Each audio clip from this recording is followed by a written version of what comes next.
যেহেতু জন্মাষ্টমী তাই আজ আমরা রাত্রিবেলায় বসে পড়েছি দৌড়ে দৌড়ে আলপনা দিতে। তো তোমরা কে কে আলপনা দাও অবশ্যই কমেন্ট সেকশানে কমেন্ট করে জানিও, আর আমাদের আলপনাগুলো কেমন হয়েছে অবশ্যই জানিও। এখানে দেখো আমরা রং নিয়ে আর এখানে বসে পড়েছি। আমি এখানে দেখো দরজায় আঁকা হাফ হয়ে গেছে, তো কেমন হচ্ছে অবশ্যই জানিও। আর হাতে দেখো হাতের কি অবস্থা হয়েছে। আর আমি অনেক বছর পরে এই আলপনা করছি, মানে এত বছর করিনি, আসি পুজো দিতে কিন্তু মানে আলপনাটা করা হয় না, বোন আগের দিন সেরে রাখে দুদিন আগে। তো আমরা যেহেতু আগের দিনে আসি তো করা হয় না, বোনের ওপরেই এই দায়িত্বগুলো দেওয়া থাকে। আর এখানে দেখো মা ছেলেকে ঘুম থেকে তুলে খাওয়াতে বসে পড়েছে।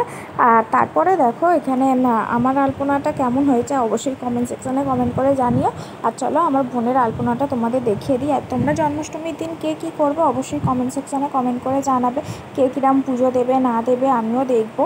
তো আমাদের বাড়িতে কিরম পুজো হবে তোমরা তো অবশ্যই দেখতে পাবে, সেটা বড় একটা ভ্লগ আসবে। আর এই দেখো আমার বোনের আলপনাটা মানে স্টার্ট করেছে। আর এখানে দেখো আমি হাফ হাফ ফিনিশ হয়েছে আর কিছুটা বাকি, এটা হাফ করে নিয়েই আর ওই দৌড়ে চলে গেছি, তখন বেজে গেছে প্রায় 12টা।